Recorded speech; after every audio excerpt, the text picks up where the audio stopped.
Em que momento, então, Geisa, essa aprendizagem, ela deixou de acontecer?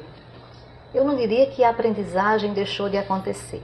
Existe muito no senso comum e as pessoas repetem muito: a minha escola, a escola do meu tempo era uma escola pública boa. A minha escola era muito boa. Que escola era esta?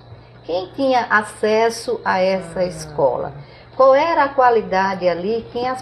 Quando a Eliana diz assim, as políticas avançaram e nós agora temos a universalização. Então, temos 95%, o dado já indica até 97% da criança dentro da escola. E a criança que está aí dentro da escola é a criança agora do ensino fundamental a partir dos 6 anos. Ainda precisamos ter o acesso das crianças da educação infantil. Então, a educação infantil ainda não tem uma cobertura em números significativos. Falar dessa qualidade, e nós falamos de uma escola que ela na realidade não existiu para a população. Então, se eu falo de aprendizagem, eu estou falando de aprendizagem de uma parcela mínima da população brasileira que conseguia frequentar os bancos escolares dentro de um modelo de escola que era uma escola organizada. Se trabalhava os conhecimentos clássicos, sim, mas já se trabalhava para aquela população no sentido de que aqueles já eram os escolhidos, já que teve acesso à escola, para dar continuidade a processos, inclusive, por exemplo, governar esse país, atuar na ciência desse país. Observa, Leila, que no nosso país as profissões de prestígio ainda habitam no senso comum, que são as áreas das ciências exatas, da saúde, e não a humana nem o professor. Então, a escolha, inclusive, como a sociedade foi colocando, ela vai definindo essa questão da aprendizagem. Então, se coloca muito de que, como a escola hoje, ela universalizou, aí a escola pública não é boa. Tá. Mas por quê? Porque ela começou a universalizar no final dos anos, no início assim, dos anos 70, quando começou a ter o ensino fundamental, que seria não fundamental, o primeiro grau, da primeira à oitava série, começou a se expandir no país, no sentido de uma profissionalização. Então, chegar à oitava série já seria um grande passo para a população que eu diria trabalhadora ou mesmo a grande população. Para os demais, ele iria fazer o segundo grau, ou o que chamava-se ainda o científico, para essas áreas. Quem fosse fazer o segundo grau, escolhia cursos profissionalizantes, porque ali já bastava para a sua formação. Acabou. Então, a desculpa está, como a escola agora pública se abriu e nós trouxemos a camada popular para dentro da escola, então agora ela não é mais de qualidade. Esse é um mito que precisa ser refletido em função de que a escola abriu, mas quais foram as condições dadas para que ela funcione, ela atenda, para que haja de fato a permanência. O aprendizado. E essa permanência seja dada com aprendizagem, assegurada uma aprendizagem de qualidade.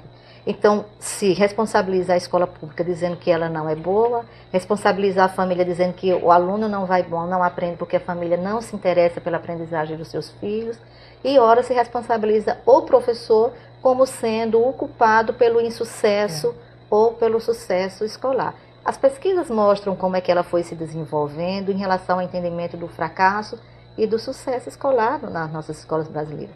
E precisamos rever esse conceito de que escola boa era essa no meu tempo, que aí no meu tempo que eu estou me referindo é o tempo dos meus pais, o tempo dos meus avós. Isso. Quem tinha acesso? As pesquisas colocam lá, pensando na população escolarizada brasileira, não dava 5% da população brasileira que entrava na escola. Nossa, era nada, né? Então tem uma estatística que diz que nos anos de 34 a 34 a 48, tinha 30 mil alunos na escola pública, 30 mil a 40 mil alunos na escola pública. Que universo isso representava de uma população brasileira? Aí essa era chamada a escola boa, em que se tinha os professores que eram os catedráticos. Sim. Bom, nesse sentido de melhoria da qualidade do ensino, Campinas tem uma iniciativa, né, que é a avaliação institucional, começou em 2008, que eu gostaria que você explicasse de que forma começou e o que prevê essa avaliação. Então, dentro desse cenário, onde a centralidade estão nos resultados que os alunos têm nos exames, né? A Secretaria Municipal de Educação de Campinas tomou a decisão de obter e valorizar esses resultados a partir do envolvimento e do comprometimento dos atores da escola e dos atores ali presentes. Então, ela faz com que a qualidade da escola seja uma solução partilhada, seja uma construção partilhada, né? Então, a construção da qualidade não vai ser um projeto individual, vai ser uma construção partilhada com a escola, né? Então, quando a Secretaria de Educação de Campinas toma a decisão de não centrar só nos resultados do exame, esse é um indicador, nós vamos ter os indicadores, é um deles. Mas ela vai obter e valorizar esses resultados a partir do envolvimento daquela comunidade, da escola, né? E nessa experiência de Campinas, cada escola organiza, reúne sistematicamente, no mesmo espaço, professores, alunos, funcionários, gestores e famílias. Então, reúne sistematicamente, cada escola reúne sistematicamente no mesmo espaço representantes desses segmentos para discutir quais são as vulnerabilidades dessa nossa escola, quais são as potencialidades, quais são as fragilidades, o que nós precisamos fazer para superar, que estratégia podemos pensar com essas potencialidades que temos, como que pensamos metas. E aí eles começam a propor metas próprias para si, né? E esse processo vai impactar nos resultados, com certeza, né? Do envolvimento, da discussão e da análise, pensando esses resultados são refletidos, são analisados e propostas ações para superação. E aí, cada escola contando com o seu histórico, com a sua potencialidade, né? Então, a Secretaria Municipal de Campinas inaugura uma experiência que não desconsidera os resultados que os alunos vêm ter nos exames nacionais. Nós participamos dos exames, depois a gente pode falar deles. Isso. Mas ele é um dos indicadores, não é a centralidade. O que é a centralidade? É a escola pensar sobre si e poder qualificar esse processo de melhoria, porque ela não é um projeto individual, é com o comprometimento dos atores ali presentes. Sem isso, não acontece a transformação, porque a instituição, nós estamos falando de avaliação institucional, é um processo que nós implementamos de avaliação institucional, e a instituição são formadas por pessoas, e as pessoas que movem as instituições, e elas só se engajam nas transformações, na mudança ou encaram aquilo como problemas, quando ela atribui algum sentido àquilo. Sim. Sem isso, a gente não vai conseguir transformar as situações, por mais adversas que elas sejam, por mais precárias que elas sejam. Esses atores, essas reuniões, é feita de uma forma sistematizada? Sim, eles se unem. É a partir dos indicadores, das provas? Sim, eles têm como referência os indicadores e outros que eles constroem, né? Que a própria comunidade constrói ali e discutem. Mas eles se unem pelo menos uma vez por mês ou uma vez a cada 15 dias. A gente chama de Comissão Própria de Avaliação, CPAs, né? A gente acaba usando a sigla. E baseamos um pouco, tivemos assessoria da Faculdade de Educação da Unicamp, a professora Mara de Sode assessorou esse processo desde 2008, começou em 2008, ela assessorou a secretaria, o grupo que ela participa, o LOED, assessorou a secretaria na implementação, né, no desenho, no formato de como a gente poderia fazer um processo desse, né, com a participação da comunidade, discutindo, envolvendo, comprometendo a comunidade da escola na discussão e na transformação, não pensando. A participação não é só no elenco do problema, mas é também na decisão das estratégias, né? Sim. Tá? Então, isso é importante. Mas, então, reúne-se sistematicamente. Quer dizer, essa comissão participa alunos, até alunos pequenos, 10, 11 anos, participam das comissões.